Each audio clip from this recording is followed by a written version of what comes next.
Hello everyone, this is Kundan Kumar. Welcome to learning sessions. अगर आप इस सीआईबी एग्जाम की प्रिपरेशन कर रहे हो तो हमारे पास एबीएम सब्जेक्ट का फुल कोर्स अवेलेबल है, जिसके अंदर हम आपको प्रोवाइड करवाते हैं क्वेश्चन वीडियोस जो कि हमारे हिंदी और इंग्लिश लैंग्वेज के मिक्स में अवेलेबल होते हैं। इसी के साथ हम आपको mock test, mega mock test भी प्रोवाइड करते हैं, जिनकी हेल्प से आप इजीली रिवीजन कर सकते हो। और ये जो हमारी लाइव क्लासेस होती हैं वो आपको रिकॉर्डेड फॉर्म में भी मिल जाती हैं। तो अगर आप सिस्टमेटिक वे में एबीएम सब्जेक्ट की प्रिपरेशन करना चाहते हो तो फटाफट से हमारे कोर्स में एनरोल कर लीजिए। हमारे जो कोर्सेज है वो इजीली एक्सेसिबल है। अगर आप एक एंड्रॉइड यूजर हो तो IIBF learning centre application download कर लीजिए गूगल प्ले स्टोर से। और अगर आप एक आईओएस यूजर हो तो माइंड इंस्टीट्यूट ऐप डाउनलोड कर लीजिए ऐप स्टोर से। वहां पे आपको ऑर्गेनाइजेशन कोड यूज करना है GEGKD। तो फटाफट से इन एप्लीकेशन को डाउनलोड कर लीजिए और हमारे कोर्सेज में एनरोल कर लीजिए। और अगर आप अभी हमारे कोर्स में एनरोल करते हो तो आपको लगभग 82% का ऑफ मिल जाता है हमारे कोर्सेज पे, जिसके लिए आपको कूपन कोड यूज करना है आशीष। तो फटाफट से इस कूपन कोड का यूज करके हमारे कोर्स में एनरोल कर लीजिए। और हमारे टेलीग्राम चैनल को भी जरूर ज्वाइन कर लीजिए, क्योंकि हम इसमें एग्जाम से रिलेटेड, क्लासेस से रिलेटेड जितने भी इंपॉर्टेंट अपडेट्स हैं वो डालते रहते हैं। और अगर आपको भी किसी भी तरह की क्वेरी आती है तो आप इस चैनल पे हमें मैसेज कर सकते हो। तो फटाफट से हमारे टेलीग्राम चैनल को ज्वाइन कर लीजिए ताकि कोई इंपॉर्टेंट अपडेट आपसे मिस ना हो जाए। इसका लिंक आपको वीडियो के डिस्क्रिप्शन बॉक्स में मिल जाएगा। तो शुरू करते हैं आज का टॉपिक। तो आज इस लेक्चर में हम लोग ह्यूमन इम्प्लीकेशंस ऑफ ऑर्गेनाइजेशन के बारे में पढ़ने वाले हैं। और इससे रिलेटेड कुछ इंपॉर्टेंट क्वेश्चंस को डिटेल में डिस्कस करने वाले हैं। तो फटाफट से इस सेशन को शेयर कर दीजिए अपने फ्रेंड्स के साथ, कलीग्स के साथ, ताकि वो भी इस सेशन का बेनिफिट ले सके। तो शुरू करते हैं। तो पहला क्वेश्चन हमारा देखो क्या है, विच of the statement defines human behaviour. इसमें से कौन सी ऐसी स्टेटमेंट है जो ह्यूमन बिहेवियर को डिफाइन करती है। तो सबसे पहले ह्यूमन बिहेवियर होता क्या है उसका मतलब समझ लेते हैं। ठीक है। तो सिंपली देखो, एक पर्टिकुलर सिचुएशन के अंदर कोई भी पर्सन, कोई भी ह्यूमन कैसे एक्ट करता है, कैसे रिएक्ट करता है, उसको ही उसका बिहेवियर कहते हैं। जैसे एग्जाम्पल के लिए एक पर्टिकुलर सिचुएशन है, वहां पर दो पर्सन, ठीक है। एक जो पर्सन है उसका जो रिएक्शन है वो बहुत ही गुस्से भरा है, वो बहुत ही गुस्से में रिएक्ट कर रहा है। और एक पर्सन बिल्कुल यहाँ पर शांत है। तो इन दोनों का ये जो रिएक्शन है ना, इनको ही इनका बिहेवियर कहेंगे। जैसे हम कहेंगे कि जो एक पर्सन है इसका जो बिहेवियर है थोड़ा गुस्से वाला है, ये छोटी छोटी बातों पे गुस्सा करने लग जाता है। और इसका जो बिहेवियर है वो थोड़ा शांत है, या ज्यादा गुस्सा नहीं करता है। क्लियर है। अब फटाफट से इस क्वेश्चन को देखते हैं, इसका आंसर देखते हैं। तो फर्स्ट स्टेटमेंट क्या कह रही है, human behaviour refers to the actions, reactions, conduct of individuals, groups in various situation. यानी कि वेरियस सिचुएशन के अंदर जितने भी हमारे इंडिविजुअल्स होते हैं, ग्रुप्स होते हैं, उनके जो भी एक्शंस होते हैं, रिएक्शंस होते हैं और जो कंडक्ट होते हैं, उनको हम ह्यूमन बिहेवियर कहते हैं। तो ये स्टेटमेंट परफेक्टली डिफाइन करे ह्यूमन बिहेवियर को। उसके बाद it includes thoughts, emotion, intentions, actions that are observable and measurable. हमारे जो ह्यूमन बिहेवियर है इसके अंदर हमारे थॉट्स आ जाते हैं, इमोशंस आ जाते हैं, इंटेंशंस आ जाते हैं, जिनको आसानी से हम ऑब्जर्व कर सकते हैं और मेजर कर सकते हैं। तो ये भी स्टेटमेंट हमारी यहाँ पर प्रॉपर्ली डिफाइन कर रही है। जैसे यहाँ पर मैंने आपको एग्जांपल दिया, तो ये गुस्से में बिहेव कर रहा है, तो ये क्या हुआ, एक तरह का इसका इमोशन हुआ, तो जिसको हमने आसानी से ऑब्जर्व कर लिया। ठीक है।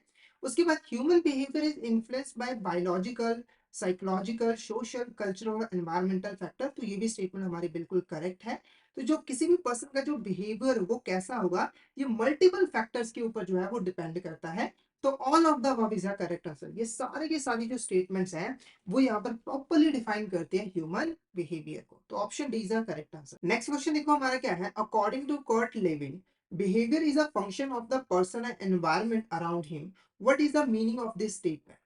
पहली स्टेटमेंट क्या है, behaviour is solely determined by individual internal characteristics. यानी कि स्टेटमेंट के अकॉर्डिंग किसी भी पर्सन का जो बिहेवियर है वो सिर्फ और सिर्फ उसके जो इंटरनल कैरेक्टरिस्टिक्स है उससे डिटरमाइन होता है। या फिर behaviour is solely determined by external environment, यानी कि एक्सटर्नल एनवायरनमेंट कैसा है उससे यहाँ पर पर्सन का बिहेवियर डिसाइड होगा। या फिर behaviour is random and can not be predicted based on any factor.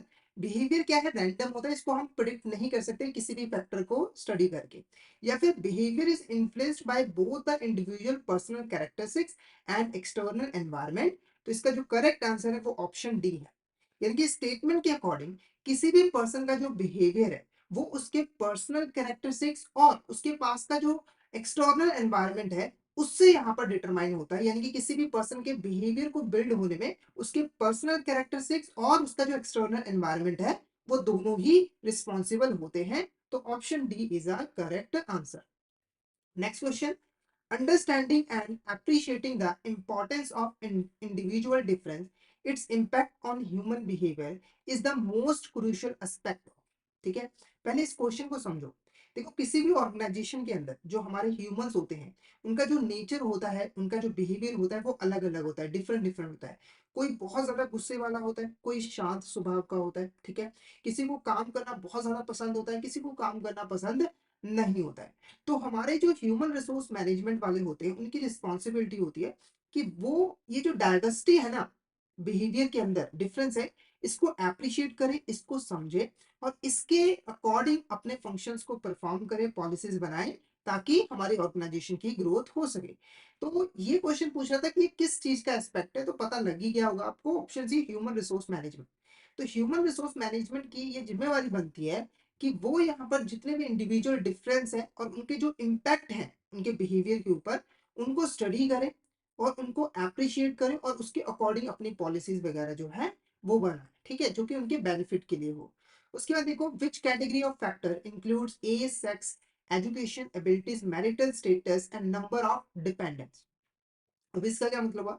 देखो, हमारे जो इंडिविजुअल्स है ना, उनके बिहेवियर को कई सारे फैक्टर्स जो है वो इन्फ्लुएंस करते हैं।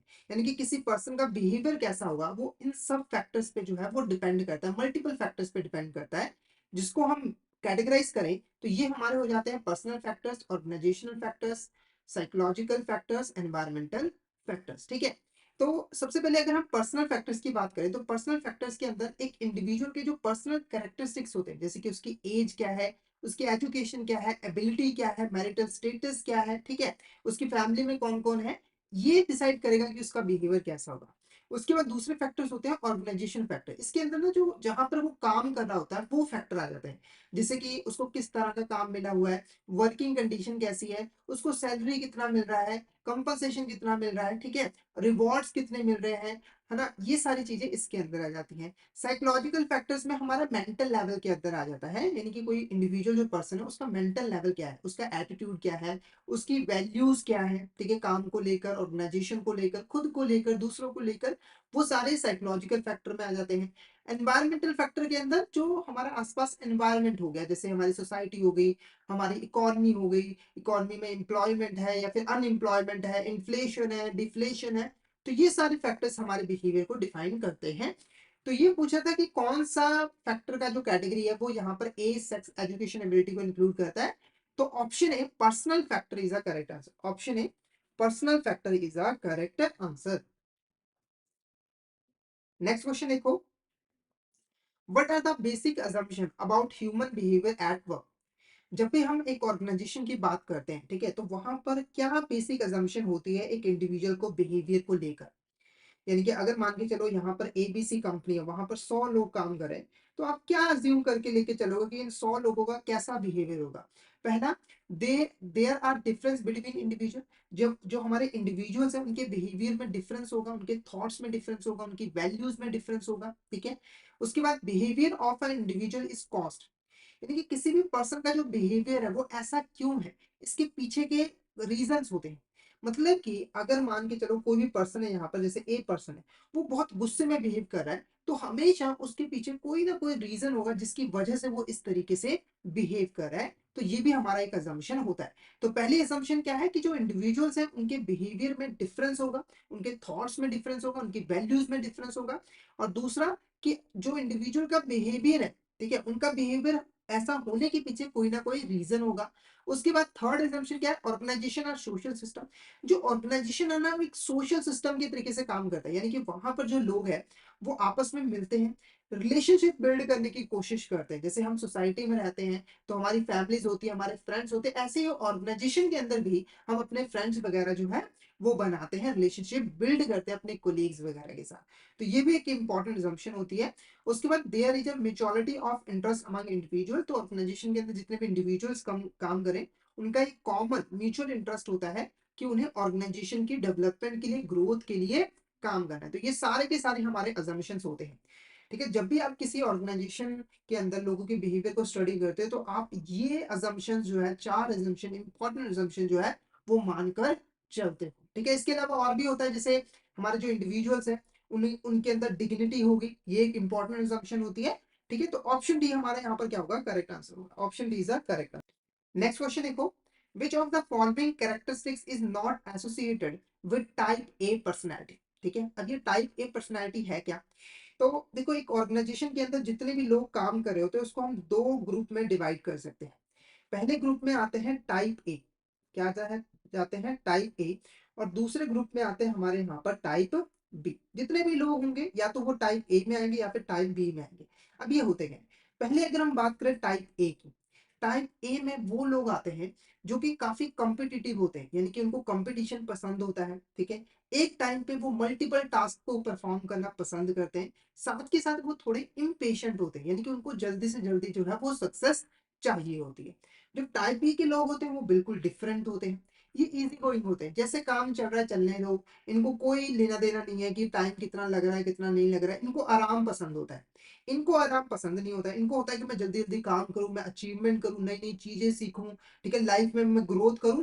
और ये वाले जो होते हैं वो बस जैसे चल रही है जिंदगी चलने दो, ज्यादा इतना प्रेशर जो है वो नहीं लेना है। ठीक है, तो ये कह रहा था कि इसमें से कौन सा ऐसा कैरेक्टरिस्टिक्स है जो कि टाइप ए की पर्सनैलिटी के साथ मैच नहीं करता। पहला इम्पेशेंट, तो ये तो इंपॉर्टेंट है। टाइप ए पर्सनैलिटी वाले लोग काफी इम्पेशेंट होते हैं, उनको जल्दी से जल्दी जो है सक्सेस चाहिए होता है, जिसके लिए वो मल्टीपल एफर्ट्स जो है लगाने को तैयार होते हैं। उसके बाद इजी गोइंग, तो ये नहीं होता है। ये हमारा कैरेक्टरिस्टिक्स हुआ टाइप बी का। इजी गोइंग का मतलब कि आराम से जाओ यार, क्या प्रेशर है, इतना ध्यान देना ही है। उसके बाद कॉम्पिटिटिव, ये भी हमारा कैरेक्टरिस्टिक्स होता है टाइप ए पर्सनैलिटी का, कि मुझे compete करना है, दूसरों से आगे निकलना है। मल्टीटास्किंग, ये भी एक कैरेक्टरिस्टिक्स होता है कि मुझे एक एक काम नहीं करना है, बल्कि मल्टीपल टास्क यहाँ पर रन करने हैं ताकि मैं ज्यादा से ज्यादा ग्रोथ अचीव कर सकूं। ठीक है, उसके बाद देखो, a manager is constantly checking their watch, visibly stress when deadlines approach, and easily frustrated by interruption, the individual most likely to exhibit। ठीक है, तो एक मैनेजर है वो बार बार ना अपनी घड़ी चेक करता रहता है। ठीक है, और साथ के साथ जब डेडलाइन जो है वो नजदीक आती है तो उसको स्ट्रेस भी होता है। ठीक है, और वो फ्रस्ट्रेट हो जाता है जब भी कोई काम रुक जाता है, इंटरप्शन हो जाता है। तो ये कौन सी कैटेगरी में आया? तो मेरा आंसर जो रहेगा वो टाइप ए में आएगा। क्यों रहेगा? देखो, बार बार वॉच को चेक कर रहा है, इसका मतलब वो इम्पेशेंट है, बहुत ज्यादा पेशेंस नहीं है, बार बार देख रहा है कि कितना टाइम होगा, कितना टाइम रह गया है ना, मेरे को जल्दी जल्दी काम खत्म करना है। उसके बाद डेडलाइन की चिंता कर रहा है, यानी कि इजी गोइंग बिल्कुल नहीं है, उसे डेडलाइन की फिक्र है कि डेडलाइन है, मुझे काम खत्म करना है। ठीक है, और बार बार फ्रस्ट्रेट हो जाता है, तो ये भी इसी का है। तो option A type A behaviour is the correct answer.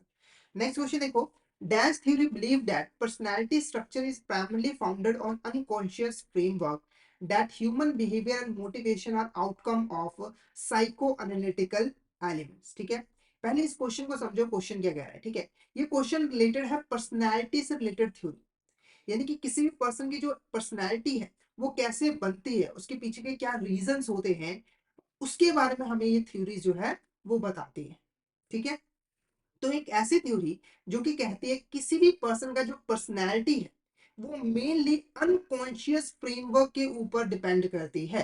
यानी कि अनकॉन्शियस फ्रेमवर्क बताएगा कि किसी भी पर्सन की जो पर्सनैलिटी है वो कैसी होगी, और पर्सन का जो बिहेवियर है, जो मोटिवेशन है, वो साइको एनालिटिकल एलिमेंट, ठीक है, जो सब कॉन्शियस लेवल पे चलते हैं, वो डिटरमाइन करेंगे कि बिहेवियर और मोटिवेशन कैसा होगा। तो आंसर जो है वो हमारा option A psycho analytical theory is a correct answer. ठीक है, जैसे ये थ्योरी क्या कहते हैं, देखो हमारे माइंड के ना दो हिस्से होते हैं, माइंड के दो हिस्से होते हैं। एक होता है अनकॉन्शियस माइंड, जिसके बारे में हमें ज्यादा पता नहीं होता है, उसके अंदर वो थॉट्स आते हैं, फीलिंग्स आते हैं, इमोशंस आते हैं, जिसके बारे में हमें अवेयरनेस जो है नहीं होती, हमें नहीं पता होता है। एक होता है कॉन्शियस माइंड, जिसके बारे में हमें पता होता है, हमारे कॉन्शियस माइंड के अंदर वो थॉट्स आते हैं जिनको हम जानते हैं कि हमारे थॉट्स हैं, वो फीलिंग्स हैं जिनको हम जानते हैं। ठीक है, तो ये थ्योरी क्या कह रही है कि जो हमारा अनकॉन्शियस माइंड है ना, उसके अंदर जो थॉट्स है, फीलिंग्स है, इमोशंस है, उससे जो है हमारी पर्सनालिटी जो है वो बिल्डअप होती है। साइको एनालिटिकल एलिमेंट्स जो कि सब कॉन्शियस लेवल पे काम करते हैं, वो डिटरमाइन करेंगे किसी भी पर्सन का बिहेवियर कैसा होगा और कितना मोटिवेट होके वो काम जो है वो करेगा। Option A psycho analytical theory is a correct answer. Next देखो, which of the statement is not correct regarding psycho analytical theory. इसमें से कौन सी ऐसी स्टेटमेंट है जो कि यहाँ पर साइको एनालिटिकल थ्योरी के रिगार्डिंग करेक्ट नहीं है। तो सबसे पहले यहाँ पर मैं आपको साइको एनालिटिकल थ्योरी के कंपोनेंट्स के बारे में बता दूं, क्योंकि ये स्टेटमेंट उसके रिगार्डिंग ही है।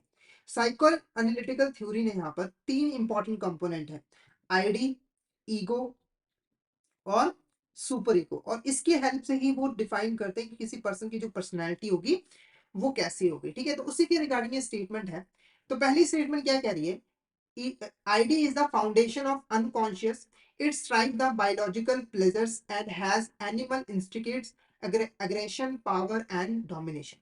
तो ये स्टेटमेंट बिल्कुल करेक्ट है। जो आईडी होती है ना, वो हमारे अनकॉन्शियस लेवल पर होती है, और इसे ना बायोलॉजिकल प्लेजर चाहिए होता है, इसे जल्दी से जल्दी जो है प्लेजर चाहिए होते हैं। ये ना एक एनिमल के तरीके से बिहेव करता है, जैसे एनिमल बार बार गुस्सा करते हैं, एग्रेशन दिखाते हैं, पावर दिखाते हैं, डोमिनेशन दिखाते हैं, तो ये भी इसी तरीके से जो है वो बिहेव करता है। तो ये एक अनकॉन्शियस माइंड के लेवल पे जो है वो काम करता है। उसके बाद ego is conscious in nature and relates are conscious are good to outside world. ठीक है, ईगो क्या होता है, कॉन्शियस होता है। कॉन्शियस का मतलब कि इसके बारे में हमें ऑलरेडी पता होता है। ठीक है, इसके अंदर हमारे वो थॉट्स आते हैं, फीलिंग्स आते हैं जिसके बारे में हमें नॉलेज है, हमें अवेयरनेस है। ठीक है, तो ईगो जो है वो हमें वर्ल्ड की जो एक्चुअल रियलिटीज है उसके बारे में बताता है, और साथ के साथ ये आईडी को कंट्रोल में रखने की भी कंट्रोल में रखने का भी जो है वो काम करता है। जैसे देखो, हमारा जो आईडी है वो हमसे बहुत कुछ करवाने की कोशिश करता है। जैसे हमें बायोलॉजिकल प्लेजर चाहिए, तो कुछ ऐसे काम भी होंगे जो कि गलत होंगे, मॉरली अच्छे नहीं होंगे, तो आईडी हमें वो करवाने को कहेगा। ठीक है, पर जो ईगो है वो हमें वर्ल्ड की जो रियलिटी है, एक्चुअल रियलिटी है, उसको दिखाकर हमारे आईडी को रोक देगा कि भाई ये काम गलत है, ये काम मत करें। क्लियर है आपको? तो आईडी है अनकॉन्शियस, उसके बारे में हमें अवेयरनेस नहीं है, और ये हमें इंस्टिगेट करता है कि बायोलॉजिकल प्लेजर्स के लिए काम करें हम लोग। ठीक है, उसके बाद जो थर्ड एलिमेंट है वो है सुपर ईगो। ठीक है, super ego is the higher level restraining force and can be describe as the conscious of a person. जो सुपर ईगो ना होता है ना, वो हायर लेवल के ऊपर जो है वो काम करता है। एक तरीके से आप सुपर ईगो को ना आदमी का जमीर कह सकते हो। जैसे हर पर्सन का एक जमीर होता है ना, जो उसे बताता है कि कौन सा काम सही है, कौन सा काम गलत है। तो सुपर ईगो इस तरीके से ही करता है। जब जब हमारा जो ईगो है वो आईडी के सामने कमजोर पड़ जाता है, तो सुपर ईगो आ जाता है उसको हेल्प करने के लिए। ठीक है, उसके बाद all this three Freudian elements are interdependent independent and each can exist in isolation from others. ये जो तीन एलिमेंट्स है, आईडी, ईगो, सुपर ईगो, ये इंडिपेंडेंट है, इनका एक दूसरे से कोई लेना देना नहीं है, और ये अलग अलग होकर रह सकते हैं। तो ये स्टेटमेंट क्या है, गलत है। ये तीन स्टेटमेंट हमारी बिल्कुल करेक्ट है। ठीक है, आईडी, ईगो और सुपर ईगो, पर ये जो चौथी स्टेटमेंट है वो गलत है। क्यों? क्योंकि देखो, ये आईडी, ईगो, सुपर ईगो ना एक दूसरे के साथ इंटर रिलेटेड है, और कभी भी ये अकेले नहीं रह सकते, ये साथ में ही रहकर जो है वो काम करेंगे। तो आई होप इस क्वेश्चन की हेल्प से मैंने आपको जो साइको एनालिटिकल थ्योरी है उसको मैंने अच्छे से आपको जो है समझा दिया। आईडी का कॉन्सेप्ट यहाँ पर समझा दिया, ईगो का समझा दिया, और सुपर ईगो का भी समझा दिया। ठीक है, नेक्स्ट क्वेश्चन देखो, according to trait theory personality is primarily shaped by. तो जो हमारा ट्रेड थ्योरी है उसके अकॉर्डिंग पर्सनैलिटी किसी पर्सन की कैसे बनती है। पहला, environment experience, inherited traits and genetics, unconscious desires and conflict, या फिर सोसाइटल एक्सपेक्टेशंस एंड रूल्स। तो इसका जो आंसर है वो है option B, inherited traits and genetics. अब ये है क्या? तो पहले ट्रेड थ्योरी को यहाँ पर समझो। ट्रेड थ्योरी क्या कहती है, किसी भी पर्सन की जो पर्सनैलिटी है वो उसके ही जो ट्रेड्स है, इंडिविजुअल ट्रेड्स है, उससे डिटरमाइन होती है। कहने का मतलब क्या है कि एक पर्सन है, ठीक है, एक यहाँ पर पर्सन है, उसके जो कैरेक्टरिस्टिक्स है, जैसे हो गया एज, हो गया उसकी हाइट, हो गया उसका वेट, हो गया, ठीक है, उसकी सोचने की क्या यहाँ पर प्रोसेस है, वो सारे ट्रेड डिटरमाइन करेंगे कि उसकी जो पर्सनैलिटी है वो कैसी होगी।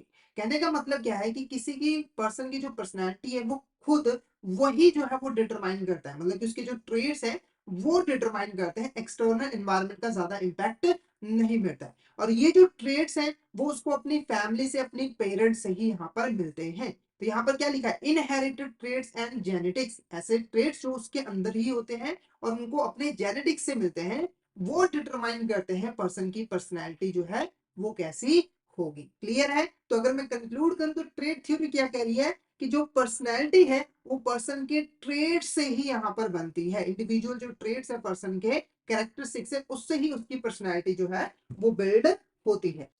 नेक्स्ट क्वेश्चन देखो, which of the statement correct regarding self concept theory. हमारी जो सेल्फ कॉन्सेप्ट थ्योरी है पर्सनैलिटी की उसके अकॉर्डिंग मतलब कि उसके रिगार्डिंग कौन सी स्टेटमेंट करेक्ट है। पहली क्या कह रही है, this theory believe that personality and behaviour are to be great extent determined by individual himself.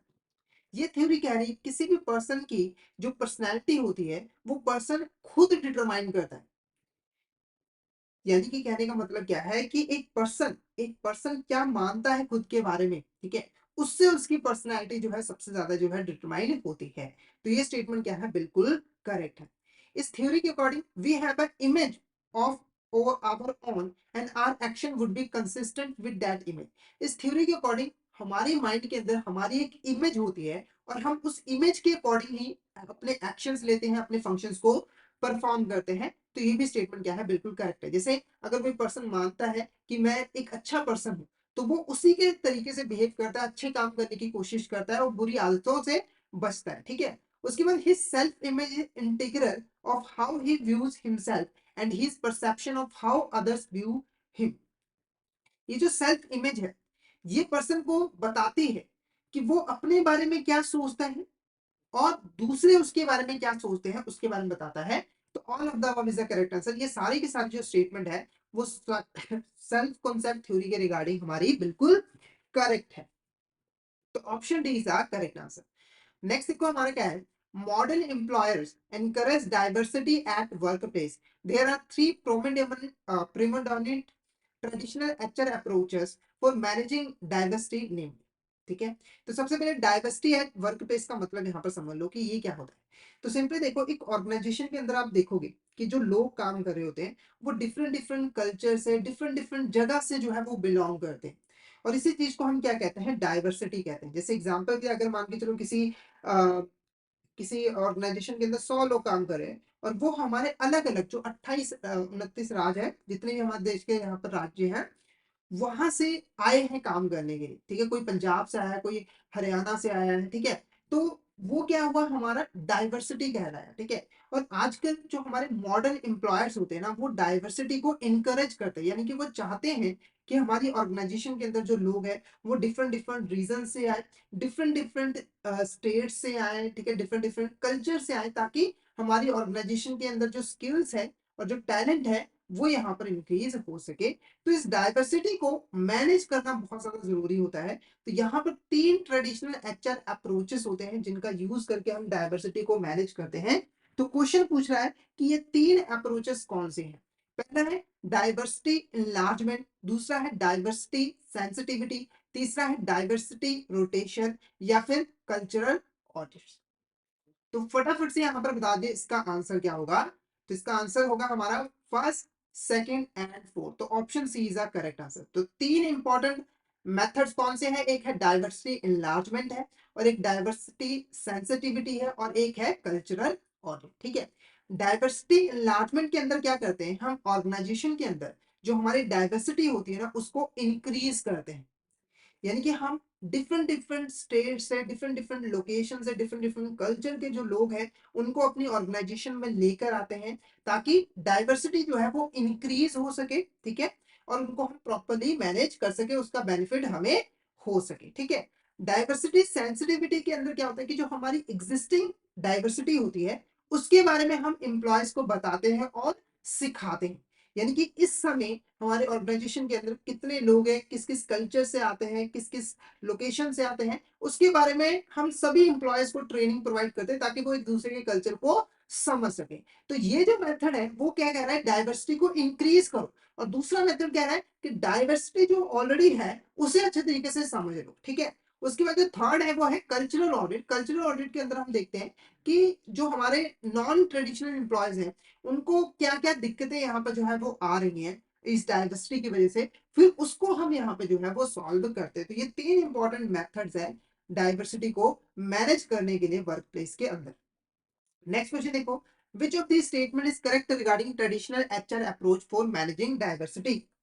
ठीक है, तो जो ट्रेडिशनल एचआर अप्रोचेस है डाइवर्सिटी को मैनेज करने के लिए, उसके रिगार्डिंग कौन सी स्टेटमेंट यहाँ पर करेक्ट है। पहला देखो, diversity enlargement increases the representation of individuals of different ethnic and cultural backgrounds to create diversity by changing the organisation demographic composition. ठीक है, तो इसके बारे में ऑलरेडी मैंने आपको बताया था, डाइवर्सिटी इनलार्जमेंट के अंदर जो हमारी डाइवर्सिटी है उसको हम क्या करते हैं, इंक्रीज करते हैं, और जो पर्सन रिप्रेजेंट करते हैं डाइवर्सिटी को, उसको हम ऑर्गेनाइजेशन के अंदर सामने लेकर आते हैं अपने एम्प्लॉयज के सामने, और हमारी जो डेमोग्राफिक कंपोजिशन होती है उसे भी हम चेंज करते हैं डाइवर्सिटी के हिसाब से।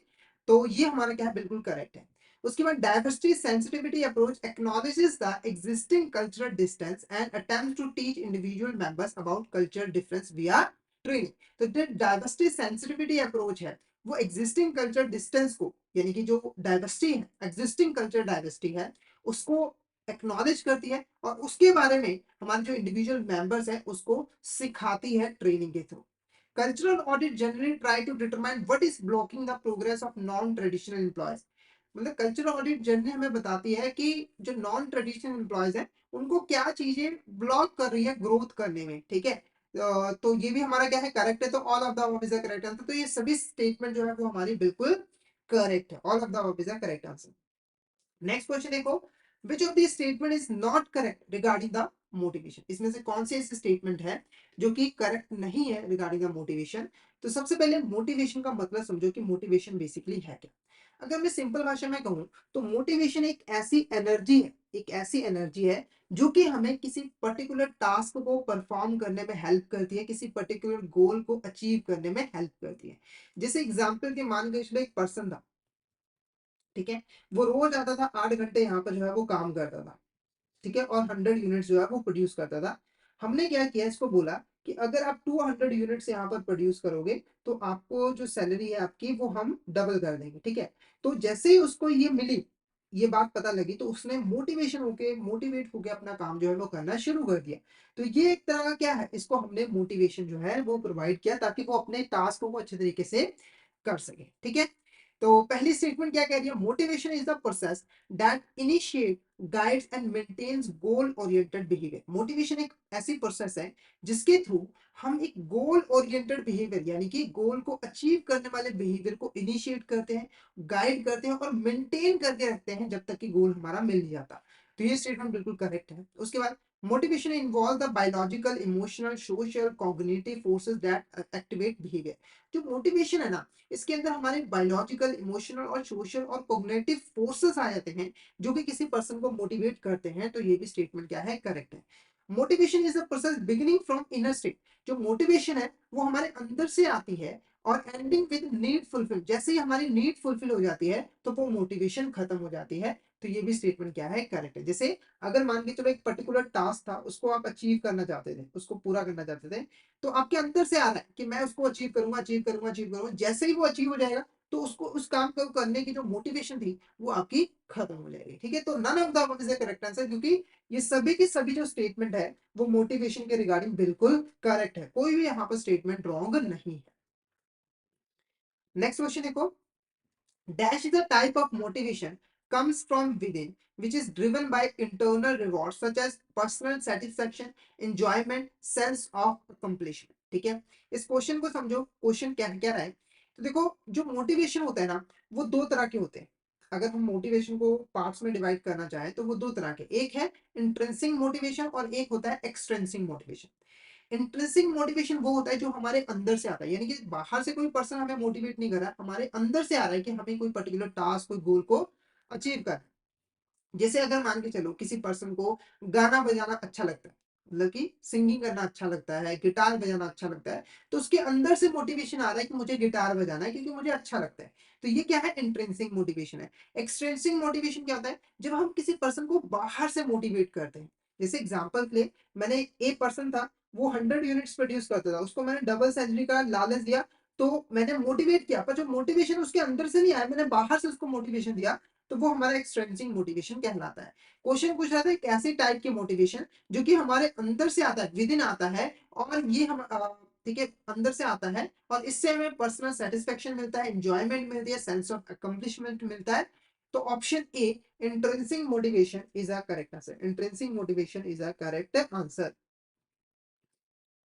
नेक्स्ट क्वेश्चन देखो, विच Which of these statement is not correct regarding the Maslow need hierarchy theory? इसमें से कौन सी ऐसी स्टेटमेंट है जो कि मैस्लो नीड हायरार्की थ्योरी के रिगार्डिंग करेक्ट नहीं है? तो सबसे पहले मैस्लो नीड हायरार्की थ्योरी है क्या, उसका यहाँ पर मतलब समझते हैं। ठीक है, तो Maslow need hierarchy theory basically एक मोटिवेशन की थ्योरी है। ये हमें बताते हैं कि कोई भी पर्सन मोटिवेट क्यों होता है, क्या रीजन होते हैं काम करने के। ठीक है, तो इस थ्योरी के अकॉर्डिंग किसी पर्सन के टोटल 5 नीड्स होते हैं। क्या होते हैं?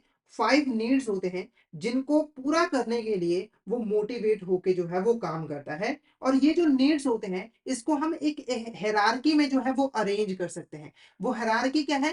पहले आती है फिजियोलॉजिकल नीड्स, दूसरा है सेफ्टी नीड, तीसरा सोशल, तीसरा स्टीम और चौथा है हमारा और फिफ्थ है हमारा यहाँ पर सेल्फ एक्चुअलाइजेशन नीड्स। इस थ्योरी के अकॉर्डिंग जो पर्सन है वो नीचे से स्टार्ट करता है, यानी कि सबसे पहले वो फिजियोलॉजिकल नीड्स को फुलफिल करेगा।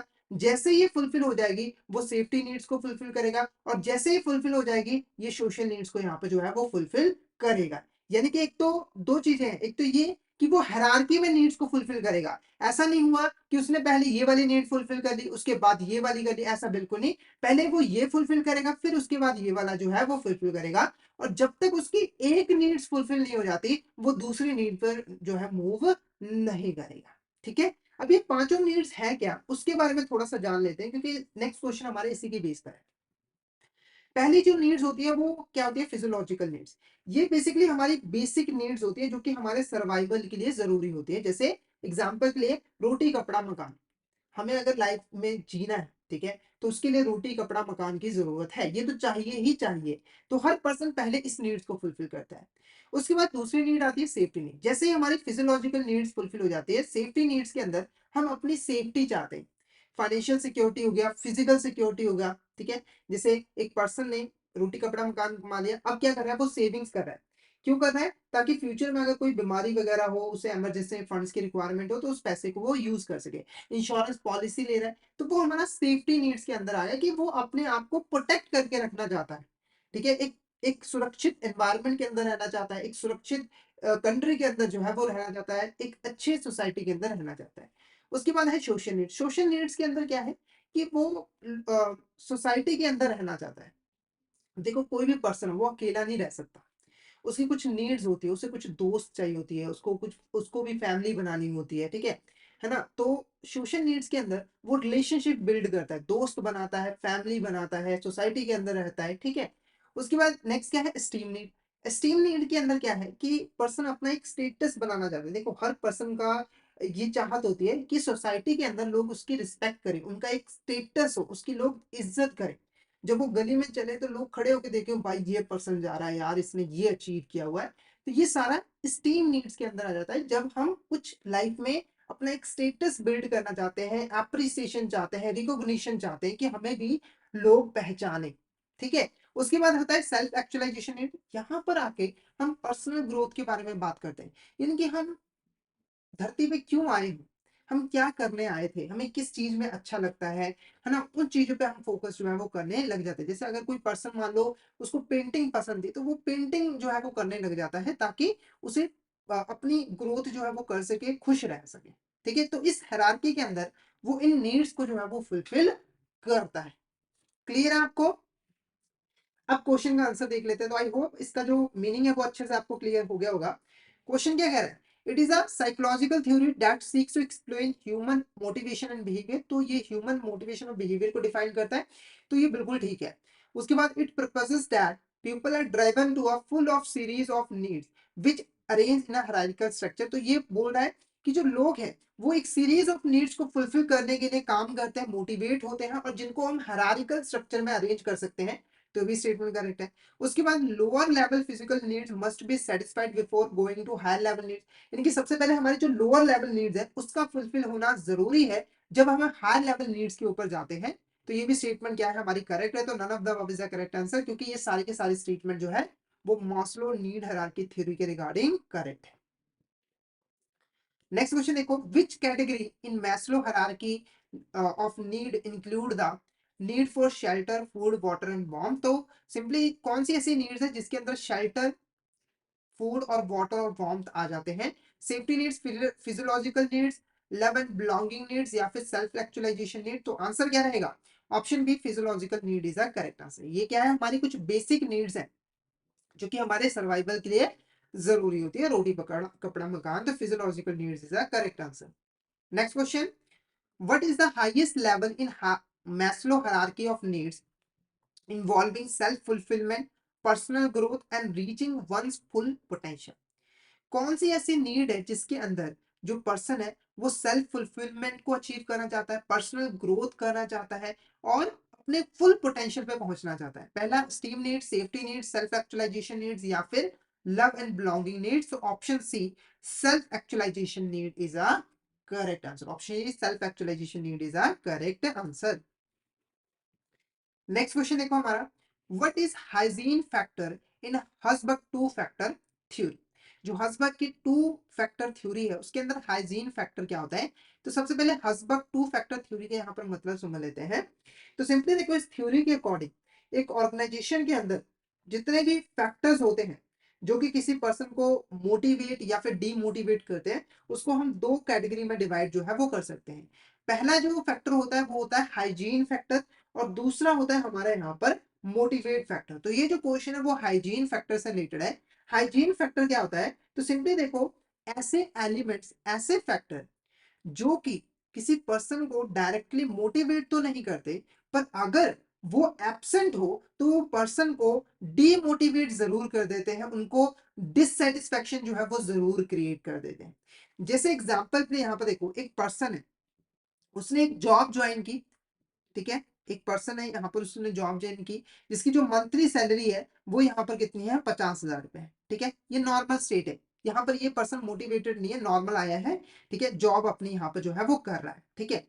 अब देखो क्या है, ये जो फैक्टर है ना वो हमारा हाइजीन फैक्टर है, क्योंकि देखो ये फैक्टर इसको ऐसे मोटिवेट नहीं कर रहा है, मतलब कि इसको और बेहतर तरीके से काम करने के लिए ये मोटिवेट नहीं कर रहा है, नॉर्मल चल रहा है, ठीक है, ठीक है? पर अगर ये एब्सेंट हो जाए, मतलब कि इस पर्सन को सैलरी मिले ही ना, तो ये क्या हो जाएगा? डीमोटिवेट हो जाएगा, इसका काम करने का मन ही नहीं करेगा, डिससेटिस्फेक्शन जो है वो क्रिएट हो जाएगा।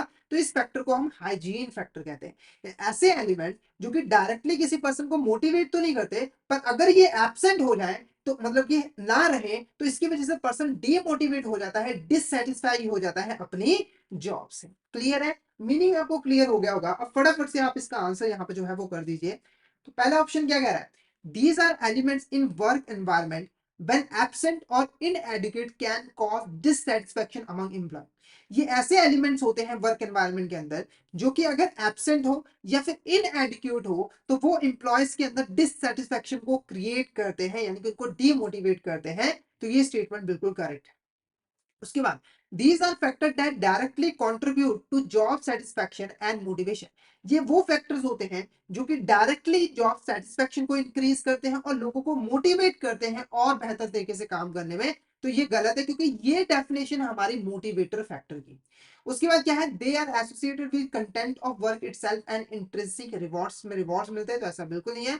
तो आंसर क्या रहेगा? Option A is a correct answer. Option A is a correct answer. Next question देखो, which of the following is an hygiene factor according to Herzberg theory? तो इसमें से कौन सा हमारा हाइजीन फैक्टर? तो मीनिंग मैंने बता दिया है। ऑप्शन ए कह रहा है working condition, company policies, interpersonal relations और अपॉर्चुनिटीज फॉर एडवांसमेंट। तो ये तीन है, वर्किंग कंडीशन, कंपनी पॉलिसीज और इंटरपर्सनल रिलेशंस, ये यहाँ पर हमारे हाइजीन फैक्टर है।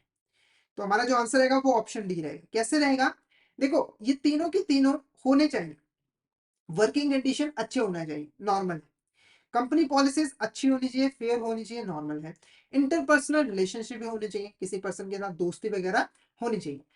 अगर ये ना हो, इसमें से एक भी चीज ना हो, वर्किंग कंडीशन अच्छी ना हो, कंपनी पॉलिसीज फेयर ना हो, इंटरपर्सनल रिलेशंस ना हो, तो पर्सन अपनी जॉब से डिससेटिस्फाई हो जाता है, डीमोटिवेट हो जाता है, ठीक है? पर इसके होने से पर्सन कोई मोटिवेट नहीं होता, नॉर्मल चलता है। पर ये जो अपॉर्चुनिटीज फॉर एडवांसमेंट है, इनके आपको दिख रहा है कि अगर आप ये काम करोगे तो आपको एडवांसमेंट मिल जाएगी, आपको ग्रोथ मिल जाएगी। तो ये तो हमारा मोटिवेटर फैक्टर होता है, क्योंकि फिर इसको अचीव करने के लिए जो पर्सन है वो अपनी पूरी जी जान लगा के जो है वो काम करेगा।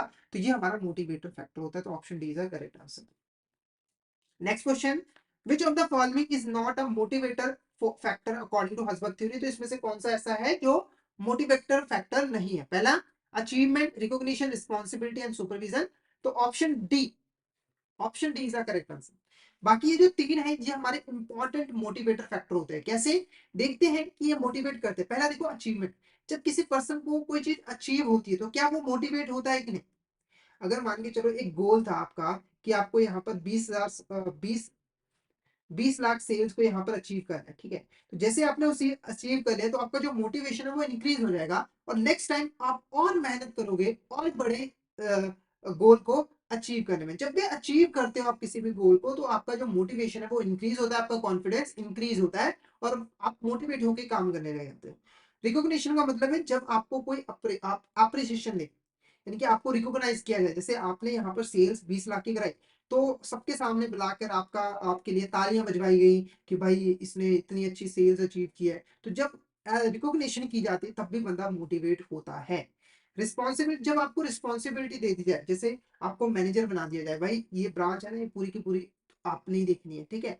तो क्या होगा कि आप मोटिवेट हो गए कि यार मेरा काम मैं अपनी तरीके से कर रहा हूँ, मेरे हाथ में इतनी पावर है, तो मुझे अच्छे तरीके से यहाँ पर काम करना है। तो रिस्पॉन्सिबिलिटी भी एक मोटिवेटर फैक्टर है। सुपरविजन नहीं है, क्योंकि सुपरविजन हो तो एक पर्सन ठीक तरीके से काम कर रहा है, ठीक है? तो ये हमारा हाइजीन फैक्टर होता है। Clayton Alderfer ERG theory is a motivation theory that builds upon refines Abraham Maslow theory of needs. Alderfer proposed that human needs can be categorized into three core groups, namely, ठीक है? तो ये जो हमारी ERG theory थी ना, ये basically जो अब्राहम की मैस्लो हायरार्की नीड्स थ्योरी थी, इसको ही थोड़ा सा रिफाइन करके जो है वो बनाया गया था, ठीक है? और इसके अंदर जो 5 नीड्स थी, 5 नीड्स थी, उसको जो है 3 नीड्स के अंदर जो है वो कन्वर्ट किया था। यानी कि इस थ्योरी ने कहा था किसी भी पर्सन की 5 नीड्स नहीं होती, बल्कि सिर्फ और सिर्फ कितनी होती है? 3 नीड्स होती है। तो वो 3 नीड्स कौन सी है? पहला, existing need, existence need, relatedness need, या फिर ग्रोथ नीड, या फिर एडवांसमेंट नीड। तो इसका जो आंसर रहेगा वो रहेगा हमारा ऑप्शन सी।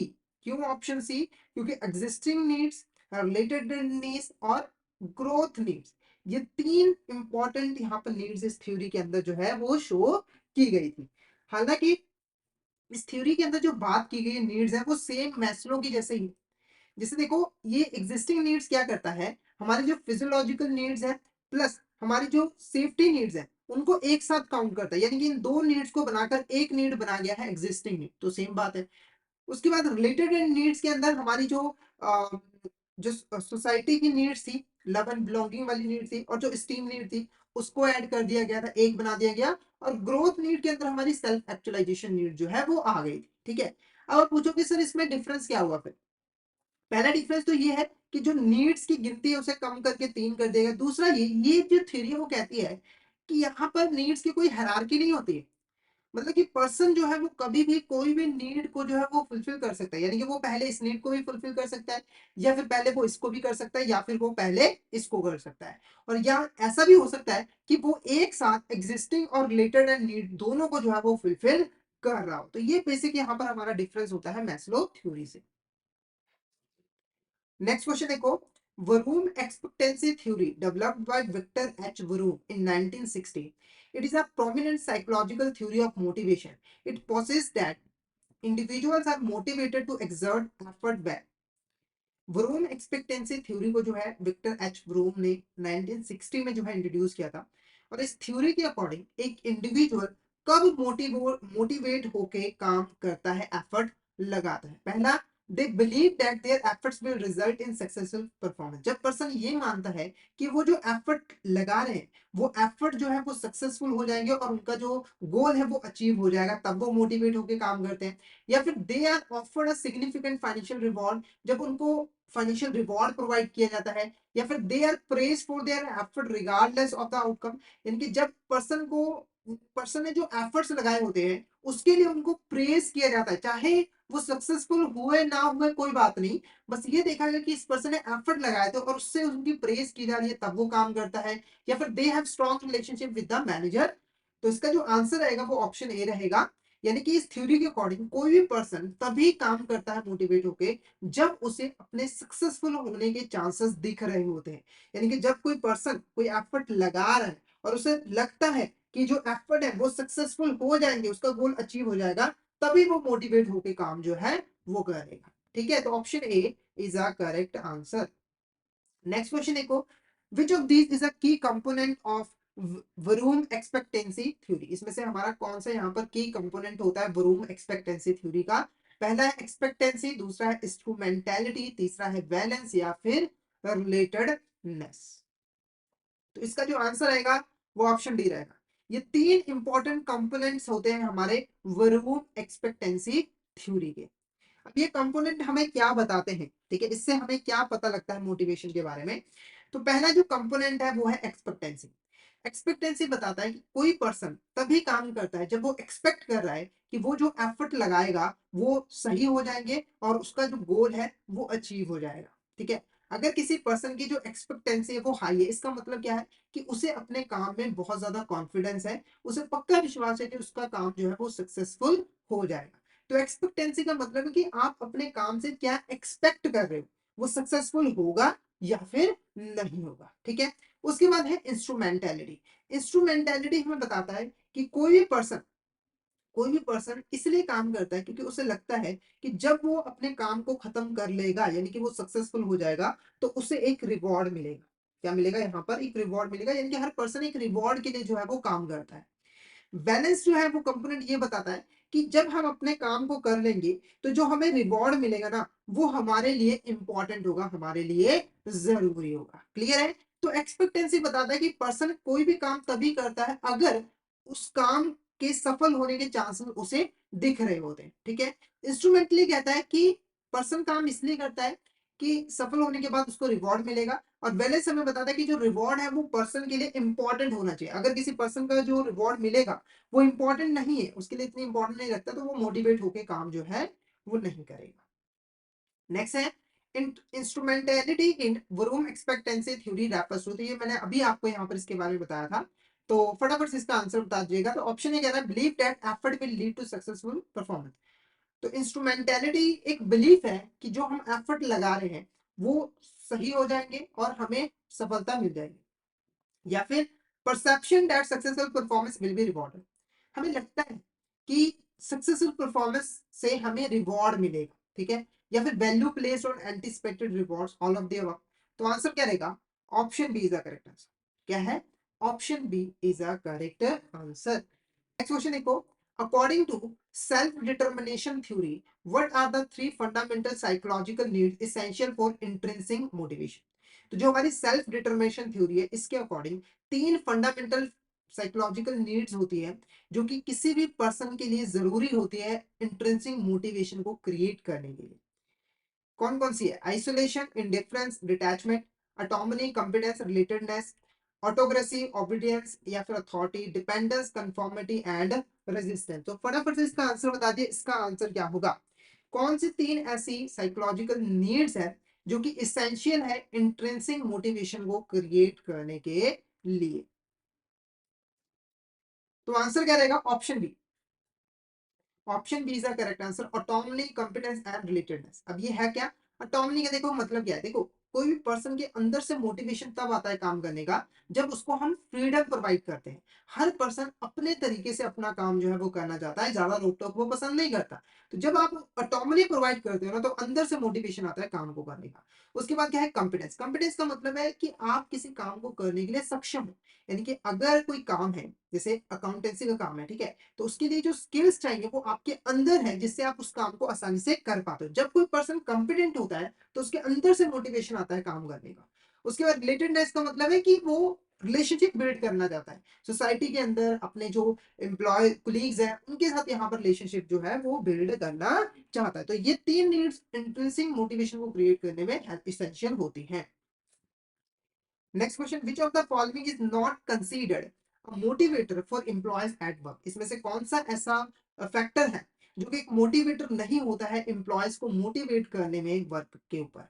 पहला, रिकॉग्निशन एंड एप्रिसिएशन, तो ये तो होता ही है। अगर आप किसी को रिकॉग्निशन प्रोवाइड करोगे, एप्रिसिएशन प्रोवाइड करोगे, तो वो मोटिवेट होकर काम करेगा।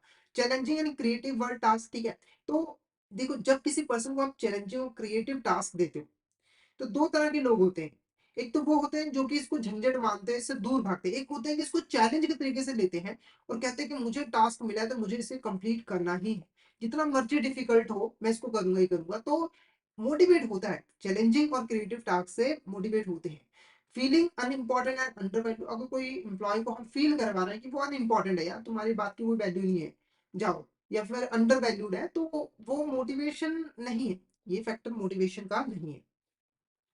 उसके बाद opportunity to participate in decision making, अगर हम डिसीजन मेकिंग के अंदर उसको अपॉर्चुनिटी दे रहे हैं कि आप ना को पॉलिसी हम बना रहे हैं उसके अंदर अपनी भी राय रखो, तो ये तो और ज्यादा मोटिवेट करता है कि हमारी बात भी सुनी जा रही है किसी पॉलिसी में, यानी कि हम भी ऑर्गेनाइजेशन का हिस्सा है। तो option C is the correct answer, ये हमारा मोटिवेटर फैक्टर नहीं। There are several ways of motivating people at work such as money, appreciation, job enlargement, job enrichment, job rotation, participation. Which of these statement is not correct? पहले इस question को समझो, question क्या कह रहा है कि किसी वर्क के अंदर लोगों को मोटिवेट करने के हमारे पास कई सारे तरीके होते हैं। जैसे कि किसी को मनी दे दो, किसी को आप 10,000 सैलरी पे कर रहे थे तो उसको बढ़ा के 15,000 कर दो, तो वो मोटिवेट होकर काम करेगा, बिल्कुल सही है। एप्रिसिएशन, उसको थोड़ा कहो कि हाँ भाई आपने बहुत अच्छा काम किया है, ठीक है, आपने हमारी ऑर्गेनाइजेशन की इतनी ग्रोथ करवाई है, ठीक है, तो वो खुश हो जाएगा। Job enlargement, job enrichment, job rotation. अब ये बोल रहा है कि इसमें से ऐसी कौन सी स्टेटमेंट है जो कि करेक्ट नहीं है इनके रिगार्डिंग। सिंपल कहने का मतलब है, यहाँ पर मैंने कॉम्बिनेशन आपको दिए हैं, कौन सा कॉम्बिनेशन हमारा करेक्ट है, कौन सा कॉम्बिनेशन हमारा करेक्ट नहीं, ठीक है। तो पहला देखो क्या है, job enlargement refers to assigning more and more job of same level to diversify the skill of a person. Job enlargement के अंदर हम क्या करते हैं, किसी पर्सन को सेम लेवल के ऊपर ज्यादा काम प्रोवाइड कर देते हैं। जैसे एग्जाम्पल के मान के चलो, एक सुपरवाइजर था ए, उसके अंदर पहले 100 लोग आते थे, वो 100 लोगों को कंट्रोल करता था, ठीक है, एक ही डिपार्टमेंट था। पर हमने क्या किया, उसके टास्क को थोड़ा सा कॉम्प्लेक्स, थोड़ा सा क्रिएटिव बनाने के लिए 100 लोग और उसके अंडर दे दिया। अब वो 100 लोग का काम को और यहाँ पर निगरानी जो है वो रखता है, मैनेज करता है। तो ये हमारा क्या कहलाता है, जॉब एनलार्जमेंट। तो बिल्कुल सही है। जॉब एनलार्जमेंट के अंदर हम किसी पर्सन के जो काम होते हैं उसको बढ़ा देते हैं, ताकि वो थोड़ा मोटिवेट होके जो है वो काम करे।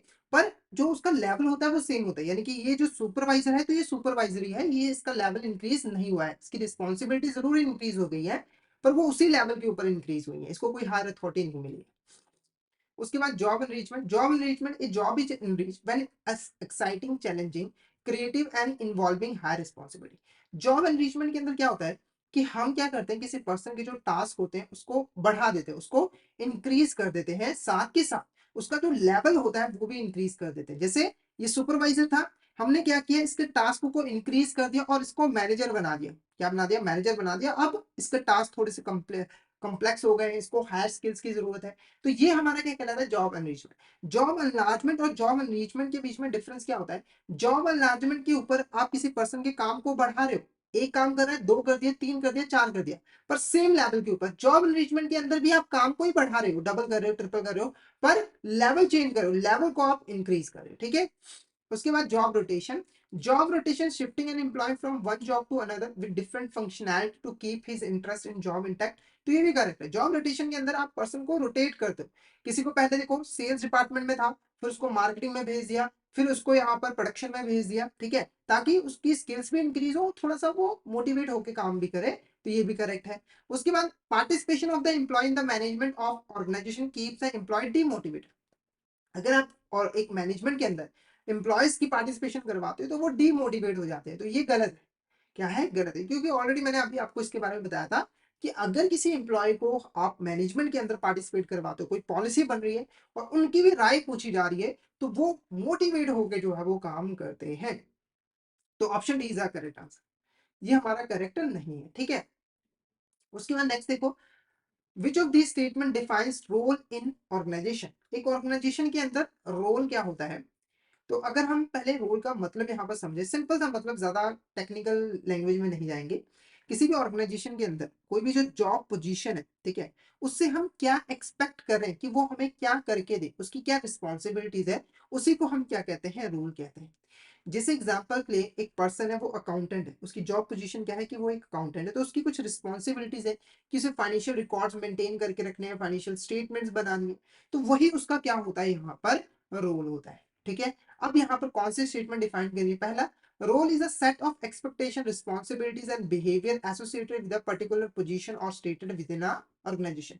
एक ऑर्गेनाइजेशन के अंदर पर्टिकुलर पोजीशन के साथ रिलेटेड जो भी एक्सपेक्टेशन है, रिस्पॉन्सिबिलिटीज है, बिहेवियर है, उसको ही हम रोल कहते हैं। तो ये स्टेटमेंट डिफाइन कर रही है। उसके बाद role consist of various elements such as task, duties, authority, accountability, relationship with others.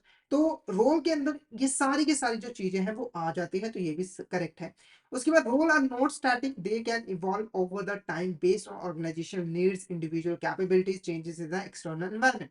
तो जो रोल होता है वो कभी भी सेम नहीं होता, समय के साथ जो है वो चेंज होता रहता है। जैसे ऑर्गेनाइजेशन की नीड्स चेंज हो गई है, इंडिविजुअल कैपेबिलिटीज चेंज हो गई है ना, हमारे एक्सटर्नल एनवायरनमेंट में चेंज हो गया है। तो ये भी करेक्ट है, तो all of the above is the correct answer. ये सारी की सारी जो है स्टेटमेंट अच्छे तरीके से रोल को जो है वो डिफाइन कर रही है। नेक्स्ट क्वेश्चन देखो, when a person finds that certain functions which he would like to perform are being done by some other person having a different role, it is called। जैसे एक पर्सन है, वो पहले कोई टास्क परफॉर्म कर रहा था, बाद में उसे पता लगा कि उसका जो टास्क है वो किसी और पर्सन को दे दिया गया था जो कोई और काम करता था। तो उसे हम क्या कहते हैं, पहला role origin, role stagnation, role ambiguity, या फिर नन ऑफ द अबव। तो आंसर जो रहेगा वो हमारा role origin is the correct answer. जब एक इस पर्टिकुलर पर्सन का जो रोल है वो पहले से कम हो गया है। रोल स्टैग्नेशन क्या होता है, जब किसी पर्सन का जो रोल है वो लंबे समय से सेम ही रहता है, उसमें कोई भी चेंज नहीं आया, ना कम हुआ है ना ज्यादा हुआ है, तो वो रोल स्टैग्नेशन कहलाता है और काफी बोरिंग भी कहलाता है। रोल एम्बिग्यूटी का मतलब है कि किसी पर्सन को पता ही नहीं है कि ऑर्गेनाइजेशन के अंदर उसे काम क्या करना है, लोग उससे क्या एक्सपेक्ट करें, उसके बारे में क्लियर नॉलेज ही उसको नहीं है, तो वो हमारा रोल एम्बिग्यूटी होता है, जब किसी को अपने रोल के बारे में पता नहीं होता है। How does role overload impact individuals in the work place. तो जो रोल ओवरलोड है वो इंडिविजुअल्स को कैसे इम्पैक्ट करता है। रोल ओवरलोड का मतलब है किसी पर्सन को जरूरत से ज्यादा जो है वो काम दे दिया गया है जिसको वो संभाल ही नहीं पा रहा है, तो उससे क्या होगा, प्रोडक्टिविटी इंक्रीज होगी, मोटिवेशन इंक्रीज होगा, नहीं। Leads to stress, burnout, decrease productivity, बिल्कुल सही है। एक तो स्ट्रेस होगा, पर्सन को स्ट्रेस होगा, बर्नआउट होगा, जिससे उनकी प्रोडक्टिविटी डिक्रीज हो जाएगी। उसके बाद creates a lack of clarity in role expectation, जो रोल एक्सपेक्टेशन है उसमें क्लैरिटी कम आती है, या फिर results in conflict with single role, ठीक है, कंफ्लिक्ट हो जाते हैं। तो option B is a correct answer, option B is a correct answer. तो यहाँ पर हमारा जो आज का टॉपिक था वो ओवर होता है, तो हमने डिटेल में यहाँ पर पढ़ लिया है ह्यूमन इम्प्लीकेशंस के बारे में। तो आई होप आपको यहाँ तक क्लियर हो गया होगा। अगर आपको किसी भी तरह का डाउट आता है तो आप चैट बॉक्स से मैसेज करके पूछ सकते हो, और अगर आपको क्लियर हो गया है तो फटाफट से एक बार चैट बॉक्स में मैसेज करके जरूर बता दीजिएगा कि आपको यहाँ तक क्लियर हो गया है। और अगर आप सिस्टमैटिक वे में एबीएम सब्जेक्ट की प्रिपरेशन करना चाहते हैं तो हमारे कोर्स में जरूर एनरोल कर लीजिए, जिसके अंदर हम आपको प्रोवाइड करवाते हैं क्वेश्चन वीडियोस जो कि हमारे हिंदी और इंग्लिश लैंग्वेज के मिक्स में अवेलेबल होते हैं। इसी के साथ हम आपको mock test, mega mock test भी प्रोवाइड करते हैं, जिनकी हेल्प से आप इजीली रिवीजन कर सकते हो। और ये जो हमारी लाइव क्लासेस होती है वो आपको रिकॉर्डेड फॉर्म में भी मिल जाती हैं। तो अगर आप सिस्टमैटिक वे में एबीएम सब्जेक्ट की प्रिपरेशन करना चाहते हो तो फटाफट से हमारे कोर्स में एनरोल कर लीजिए। हमारे जो कोर्सेज है वो इजीली एक्सेसिबल है। अगर आप एक एंड्रॉइड यूजर हो तो IIBF learning centre application download कर लीजिए गूगल प्ले स्टोर से। और अगर आप एक iOS यूजर हो तो माई इंस्टीट्यूट आप डाउनलोड कर लीजिए ऐप स्टोर से, और वहां पे आपको ऑर्गेनाइजेशन कोड यूज करना है GEGT। तो फटाफट से इन एप्लीकेशन को डाउनलोड कर लीजिए और हमारे कोर्सेज में एनरोल कर लीजिए। और अगर आप अभी हमारे कोर्स में एनरोल करते हैं तो आपको लगभग 82% का ऑफ मिल जाता है हमारे कोर्सेज पे, जिसके लिए आपको कूपन कोड यूज करना है आशीष। तो फटाफट से इस कूपन कोड का यूज करके हमारे कोर्स में एनरोल कर लीजिए। और हमारे टेलीग्राम चैनल को भी जरूर ज्वाइन कर लीजिए, क्योंकि हम इसमें एग्जाम से रिलेटेड, क्लासेस से रिलेटेड जितने भी इंपॉर्टेंट अपडेट्स हैं वो डालते रहते हैं। और अगर आपको भी किसी भी तरह की क्वेरी आती है तो आप इस चैनल पे हमें मैसेज कर सकते हो। तो फटाफट से हमारे टेलीग्राम चैनल को ज्वाइन कर लीजिए ताकि कोई इंपॉर्टेंट अपडेट आपसे मिस ना हो जाए। इसका लिंक आपको वीडियो को डिस्क्रिप्शन बॉक्स में मिल जाएगा। तो आज के लिए इतना ही। अगर सेशन अच्छा लगा तो सेशन को लाइक कर देना, हमारे चैनल को सब्सक्राइब कर देना, और शेयर जरूर कर देना अपने फ्रेंड्स के साथ, कलीग्स के साथ, ताकि वो भी इस सेशन का बेनिफिट ले सके। तो thank you so much everyone, मिलते हैं नेक्स्ट क्लास में।